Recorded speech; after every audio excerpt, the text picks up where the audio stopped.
तीन भुवन में सार वीतराग विज्ञानता, शिव स्वरूप शिवकार, नमहु त्रयोग संहारिके। ज्ञान की महिमा, उसका कारण और विवेक प्राप्ति। धन समाज गज बाज राज तो काज न आवे, ज्ञान आपको रूप भय फिर अचल रहावे। तास ज्ञान को कारण स्वपर विवेक बखानो, कोटि उपाय बनाए भव्यता को आनो। धन समाज गजबाज राज तो काज न आवे, ज्ञान आपको रूप भय फिर अचल रहावे। तास ज्ञान को कारण स्व पर विवेक बखानो, कोटि उपाय बनाए भव्य ताको उरानो। 7 समाज परिवार बाज घोड़ा, काज अपने काम में ना आवे नहीं आते, किंतु ज्ञान सम्यक ज्ञान आपको रूप आत्मा का स्वरूप भय प्राप्त होने के रहावे रहता है। तासुस कारण कारण स्वपर विवेक आत्मा और परवस्तुओं का भेद विज्ञान। बखानो कहा है कोटि करोड़ों बनाए करके, ताको उस भेद विज्ञान को और आनो हृदय में धारण करो। जीव के सुख दुख में धन संपत्ति, परिवार, नौकर चाकर, हाथी घोड़ा तथा राज्यादि कोई भी वस्तु काम नहीं आते, आत्मा की उन्नति में सहायक सिद्ध नहीं होते हैं। कुछ दिन साथ रहकर अवश्य नष्ट हो जाते हैं, क्योंकि ये आत्मा को मोह करके चारों गतियों में भ्रमण कराने वाले हैं। किंतु सम्यक ज्ञान आत्मा का वास्तविक स्वरूप है। वो एक बार प्राप्त होने के पश्चात अक्षय हो जाता है, कभी नष्ट नहीं होता, अचल एकरूप रहता है। आत्मा और परवस्तुओं का भेद विज्ञान ही उस सम्यक ज्ञान का कारण है। इसलिए प्रत्येक आत्मार्थी भव्य जीव को सतत प्रयास एवं करोड़ों उपाय करके भी भद विज्ञान के द्वारा उस आत्मज्ञान सम्यक ज्ञान को अपने हृदय में धारण करना चाहिए। एक लौकिक संपदा की असारता, धन, परिवार, समाज, राजपाट, हाथी घोड़े आदि सभी नाशवान हैं। मृत्यु के समय कोई भी लौकिक पदार्थ आत्मा के साथ नहीं जाता। ये सभी वस्तुएं परपदार्थ है, आत्मा के स्वरूप से भिन्न है, बंधन का कारण बनती है। निष्कर्ष, लौकिक वैभव सच्चे सुख का साधन नहीं है। दो ज्ञान की महिमा, सम्यक ज्ञान का महत्व। सम्यक ज्ञान ही एकमात्र ऐसा धन है जो नष्ट नहीं होता, परभव में साथ जाता है, आत्मा के स्वरूप का अंग है। ज्ञान बाह्य साधन नहीं, आत्मा की स्वाभाविक शक्ति है। सम्यक ज्ञान से ही मिथ्यात्व का नाश होता है, बंध का क्षय प्रारंभ होता है, मोक्ष मार्ग खुलता है। 3 परभव में क्या साथ जाता है?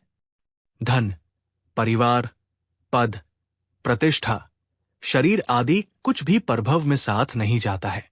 ज्ञान, दर्शन और चारित्र की योग्यता ही परभव में होती है। निष्कर्ष, आत्मा के साथ केवल उसकी आंतरिक अवस्था, भाव जाती है। 4 सम्यक ज्ञान का कारण स्वपर विवेक। मैं आत्मा हूं, शरीर, धन, संबंध मैं नहीं हूं।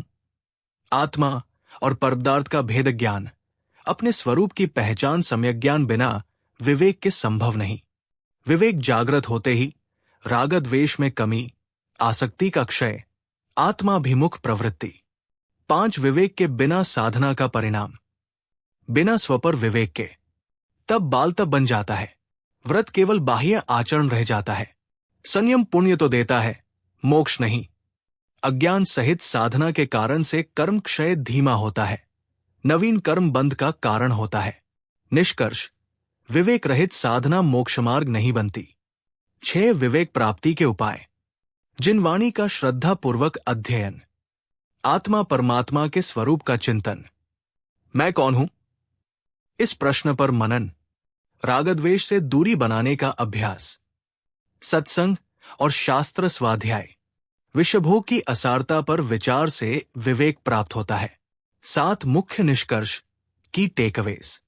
धन, पद, संबंध आत्मा के काम के नहीं। ज्ञान आत्मा का सच्चा धन है। सम्यक ज्ञान का मूल कारण स्वपर विवेक।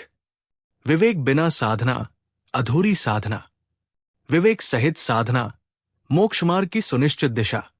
जो आत्मा और परदार्थ का भेद जान लेता है वही सम्यक ज्ञान का अधिकारी बनता है।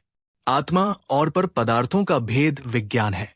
हे जीव, करोड़ों उपाय करके भी ऐसे आत्मज्ञान को प्राप्त करना चाहिए। सम्यक ज्ञान की महिमा और विषेच्छा रोकने का उपाय। जे पूरब शिव गए जाहि अरु आगे जय हैं, सो सब महिमा ज्ञान तनि मुनिनाथ कहे हैं। विषय चाह दवदाह जगत जन अरनि दझावे, तास उपाय नान ज्ञान घन घान बुझावे। पूर्व काल में जे जो जीव शिव मोक्ष में गए हैं, जा ही जा रहे हैं, अरु और आगे भविष्य में जह जाएंगे, ज्ञानतनी सम्यक ज्ञान की। मुनिनाथ जिनेन्द्र देव ने विषय चाह 5 इंद्रियों के विषयों की इच्छा रूपी दवदाह भयंकर दावानल जगत जन संसारी जीवों रूपी अरनी अरण्य पुराने वन को दझावे जला रहा है, तास उसकी शांति का। आन दूसरा ज्ञान घनघान ज्ञान रूपी वर्षा का समूह बुझावे शांत करता है। भूत भविष्यत और वर्तमान इन तीनों कालों में जो भी जीव मोक्ष प्राप्त कर चुके हैं, करेंगे और आज भी कर रहे हैं, वो सब सम्यक ज्ञान का ही प्रभाव है। ऐसा श्री जिनेन्द्र देव एवं उनके गंधरों की दिव्य देशना में वर्णित है। पूर्वाचार्यों ने कहा है, जिस प्रकार दावानल वन की समस्त वस्तुओं को जलाकर भस्म कर देता है, उसी प्रकार 5 इंद्रियों संबंधी विषयों की चाह संसारी जीवों को जलाती है, दुख देती है।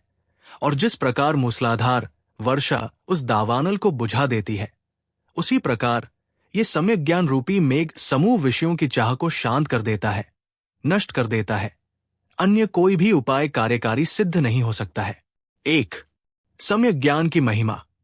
भूतकाल में अनंत जीवों का मोक्षगमन का कारण सम्यक ज्ञान है तथा वर्तमान में विदेह क्षेत्रों में मोक्षगमन सम्यक ज्ञान के कारण हो रहा है तथा भविष्य में अनंत जीवों का मोक्षगमन भी सम्यक ज्ञान की महिमा से ही होगा। मोक्ष का मूल कारण सम्यक ज्ञान है। सम्यक ज्ञान के बिना मोक्ष मार्ग का प्रवेश नहीं, साधना का लक्ष्य स्पष्ट नहीं होता। 2. विषय इच्छा का स्वरूप। दावानल की उपमा। 5 इंद्रियों के विषय भोगों की चाह दावानल है। ये दावानल संसार रूपी अरण्य को जला रहा है, जीवों की शांति, विवेक और वैराग्य को भस्म करता है। विषय तृष्णा कभी तृप्त नहीं होती, भोग से और अधिक बढ़ती है। 3. विषय तृष्णा बुझाने का एकमात्र उपाय। संसार की कोई वस्तु, धन, पद, वैभव, संबंध विषय तृष्णा की आग को नहीं बुझा सकती। केवल सम्यक ज्ञान रूपी मेघमंडल ही इस दावानल को शांत कर सकता है। सम्यक ज्ञान से विषयों की असारता का बोध होता है, रागद्वेष में कमी आती है। 4. आत्म कल्याण हेतु समय का अभाव। बाह्य कारण, कार्य, परिवार, आपत्तियां। आंतरिक कारण, आत्म कल्याण को प्राथमिकता न देना। सीख, समय से मिलता नहीं, निकाला जाता है। 6. विषेच्छा रोकने के व्यावहारिक उपाय। प्रतिदिन आत्मचिंतन का अभ्यास करना। विषय भोग की क्षणिकता पर मनन। जिनवाणी बटा शास्त्र स्वाध्याय। इंद्रिय संयम का अभ्यास। अनित्यता, अशरणता का भाव से ही विषयों की इच्छा का दमन होगा। 7. मुख्य निष्कर्ष। मोक्ष का मूल कारण सम्यक ज्ञान। विषय इच्छा संसार परी भ्रमण का मूल कारण। संसार की कोई वस्तु विषय तृष्णा नहीं बुझाती, केवल सम्यक ज्ञान ही विषय तृष्णा शांत करता है। आत्म कल्याण के लिए स्वयं पुरुषार्थ आवश्यक है। 8. एक पंक्ति में सार। विषय तृष्णा की अग्नि को बुझाने वाला अमृत वर्षा केवल सम्यक ज्ञान है। छेढ़ाला की चौथी ढाल छंद 8 से सम्यक ज्ञान की महिमा और विषेच्छा रोकने का उपाय की व्याख्या पूरी हुई। जिनवाणी माता की जय।